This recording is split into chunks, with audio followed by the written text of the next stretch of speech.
अस्सलाम वालेकुम एवरीवन। तो वेलकम है आप सभी का नर्सरी एकेडमी में। तो आज हम एक बहुत ही इंपॉर्टेंट टॉपिक जो है वो समझने वाले हैं, that is chorionic villi development. मतलब जो कोरियोनिक विलाई होते हैं उनकी डेवलपमेंट जो है बाय स्टेप क्या होती है, कैसे होती है।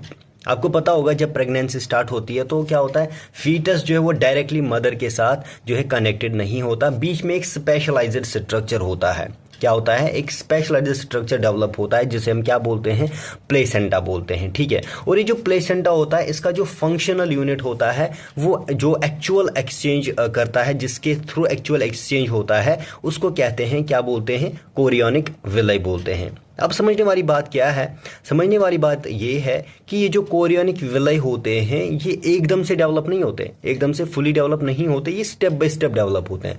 जैसे प्राइमरी से सेकेंडरी, सेकेंडरी से टर्शियरी। ठीक है, प्राइमरी से सेकेंडरी स्ट्रक्चर बनेगा, सेकेंडरी से टर्शियरी, और बीच में डिफ्रेंसिएशन होती जाएगी। प्राइमरी सेकेंडरी से डिफरेंट होगा और सेकेंडरी टर्शियरी से डिफरेंट होगा, लाइकवाइज ऐसे चलेगा। ठीक है, और इसी डेवलपमेंट के थ्रू क्या होता है कि फीटस और मदर के बीच प्रॉपर कनेक्शन जो है वो एस्टेब्लिश होता है। तो इसी इमेज के अकॉर्डिंग मैंने एक इमेज आपके सामने रखी है, इसके अकॉर्डिंग एक जो है हम स्टेज को लॉजिकली कनेक्ट करके चलेंगे, हर एक स्टेज को। ठीक है, सबसे पहले आप इमेज में देख रहे होंगे कि सबसे पहले है प्राइमरी विलाई, ये सबसे इनिशियल स्टेज होता है। यहाँ पर क्या होता है कि विलाई का स्ट्रक्चर जो है वो सिर्फ ट्रोफोब्लास्ट सेल से बना होता है, आप देख रहे हैं। ठीक है, जहाँ पे सिर्फ क्या है, ट्रोफोब्लास्ट सेल्स बन रहे हैं, अंदर इसके क्या है, ट्रोफोब्लास्ट सेल्स हैं।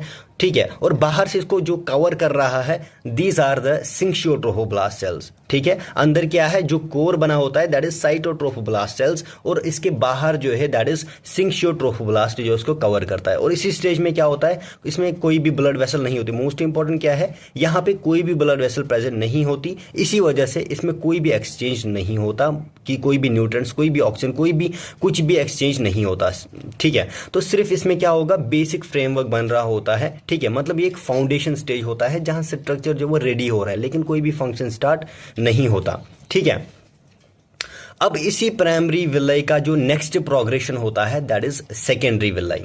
क्या होता है, सेकेंडरी विलाई, इसी को थोड़ा सा डेवलप किया, इसी को थोड़ा इसने थोड़ा प्रोग्रेस किया और सेकेंडरी विलाई की फॉर्मेशन कराई। यहाँ क्या होगा, यहाँ नया जो है ऐड क्या होता है, इमेज में क्लियरली दिख रहा है कि अंदर जो है एक्स्ट्रा एम्ब्रियोनिक मेसोडर्म एंटर करता है। अभी तक क्या था, साइटोट्रोफोब्लास्ट सेल्स, वही क्या करते हैं, हम डिफ्रेंशिएट करते हैं। ठीक है, और क्या बनाते हैं, वहां क्या बनाते हैं, ये हमारे पास एक्स्ट्रा एम्ब्रियोनिक मेसोडर्म जो है वो एंटर होता है इसके अंदर। और ये बहुत इंपॉर्टेंट स्टेप होता है क्योंकि अब स्ट्रक्चर थोड़ा स्ट्रांग और कम्प्लेक्स बन रहा है। सिंक्शियोट्रोफोब्लास्ट सेल्स जो हैं और जो साइटोट्रोफोब्लास्ट है वो तो पहले से ही थे, लेकिन अब बीच में क्या हुआ, मेसोडर्म आने से क्या होगा, फ्यूचर ब्लड वेसल्स के लिए एक बेस रेडी हो रहा है। ठीक है, मतलब पहले साइटोट्रोफोब्लास्ट था, अब क्या था, और सिंक्शियोट्रोफोब्लास्ट था, और बीच में जो ड्यू टू साइटोट्रोफोब्लास्ट सेल्स उन्होंने डिफरेंशिएट करा और क्या बनाया, एक्स्ट्रा एम्ब्रियोनिक मेसोडर्म। ठीक है, उसकी वजह से क्या होगा, फ्यूचर में जो ब्लड वेसल्स बनने वाले थे उनके लिए बेस रेडी हो गया। ठीक है,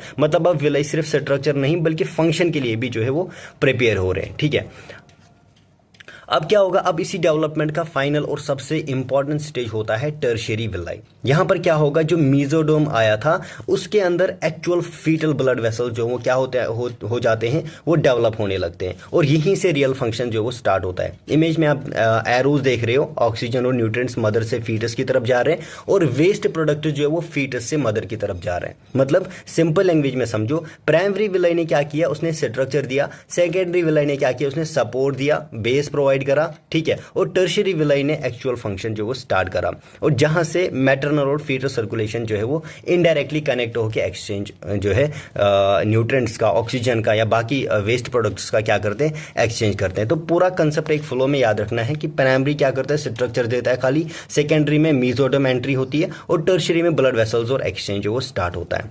ठीक है।